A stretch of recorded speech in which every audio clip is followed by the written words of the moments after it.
And congratulations to our award winners, and well-deserved. We've now reached that point in our program where you may want to pull out your tickets. This year, as I said earlier, we've traditionally made donations to community organizations in the cities we visit with the Canadian Gaming Summit. And this year, we decided to do something a little different and use some new gaming technology as a way to actually enhance the experience for everybody.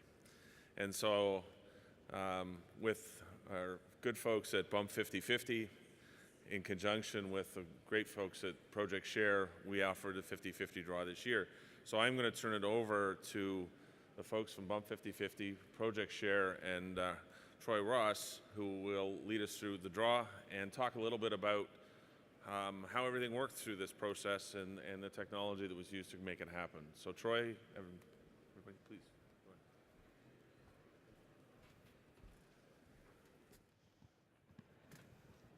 Thanks, Senior Bernsey. You got your tickets out? You got your tickets out. Good. Thank you very much, and good morning. I realize we've got a busy agenda, but I'll just take a few minutes. Thank the Canadian Gaming Association and Media Edge, who also made a major contribution to the 50/50 draw this morning. Unless you've been living in a rock or under a rock, you'll know that in 2014, the federal government made an amendment to the Criminal Code to allow for the use of computer technology in charitable gaming. That amendment has led to policy and licensing changes in most jurisdictions across the country, and that has created a range of new opportunities for charities to do their fundraising. One of those opportunities is electronic raffles. And as Paul mentioned, we've been operating a 50/50 throughout the Canadian Gaming Show this week. I'm sure you've seen the folks in the red shirts from Project Share selling tickets, and we're going to have a brief discussion about electronic raffles, how they work, and ask our panelists just a couple of questions. I'll introduce the panel. Diane Corkum, the Executive Director of Project Share, the charity. Leslie Fenton, Senior Manager of Strategic Policy at the AGCO, the regulator. And Jeffrey Schultz, Director of Partnerships for Bump 50/50, who's the operator. Yeah, you can applaud that. That's. So Diane, I'll start with you. Your organization has offered paper-based raffles in the past, and I think everyone here would be interested in your experience dealing with the difference between a paper-based raffle and this electronic process. Okay, so I didn't even know this technology existed, so when I was given this opportunity, I was really nervous. It proved to be really fun, really simple. I had one of our volunteers ask if she could help again today because it was so exciting for her to do this. If you've noticed, the orange units are ergonomic.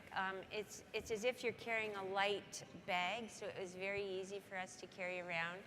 In the past, with paper raffles, I've done it in pairs. So one person ripping the tickets, one person handling the money, because it's really time consuming if you're sitting there or standing there trying to rip the tickets and take the money from people, and it's irritating to the buyers. This whole process was really, as I said, fun. I don't know why, it's weird. I guess it's because you get to push a button and a ticket prints. But the volunteers that were here with me, we have, all positive comments about it, and I would certainly do this again if I was given the opportunity. So, and thank you so much for buying the tickets as well. Leslie, the AGCO has been going through a number of phases implementing changes as a result of C43. And I know you spoke about that during your panel yesterday, but for the remainder of people here who may not have seen that session, can you take us through the AGCO process? Sure. So we've been on a journey since the changes to the criminal code back in December 2014 to start to build a framework for electronic raffles in Ontario. And so since that time, we've really been taking a measured approach to implementing our framework. So we're currently in phase one, and actually, I think June 17th was our 1-year anniversary of phase one. So Right now, in the province of Ontario, you can run event-based 50-50, and in an online environment, you can do fixed prize draws. So things like hospital lotteries, big health campaigns might be using these platforms in an online environment to run those raffles. And of course, in Ontario, you have to be using a registered gaming-related supplier, and those solutions are approved by the AGCO before they can be put to use. And I think one of the things with developing the framework is we've really been engaging with our stakeholders throughout the process, charities, suppliers, the responsible gambling community, to really build a framework that works for Ontario. And so we're moving into phase 2. And we're in preparation for phase 2 of our framework as well, because we're really trying to create a regulatory framework that's flexible, because we know there's lots of innovation and creativity that's out there in the industry, and we want to be able to support charities in their fundraising efforts.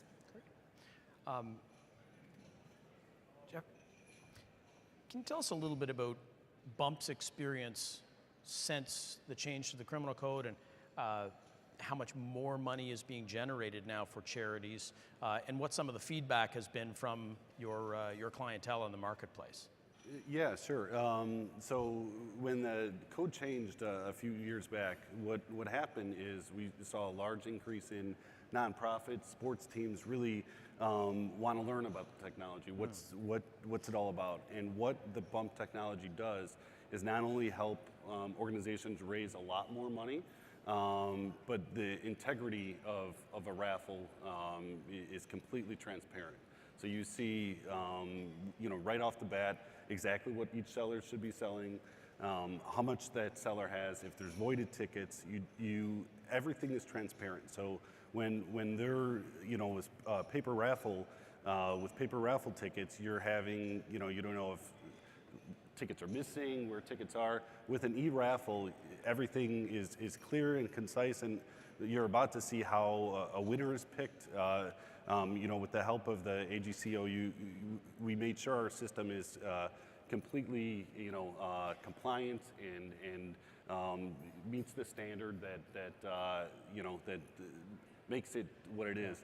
To answer your first question, basically millions of dollars, additional dollars, have been raised through using an e-raffle compared to paper tickets. So as you can imagine, the excitement of a raffle really grows when you see a jackpot. So when you see a raffle at $2,000 grow to $5,000, grow to $10,000,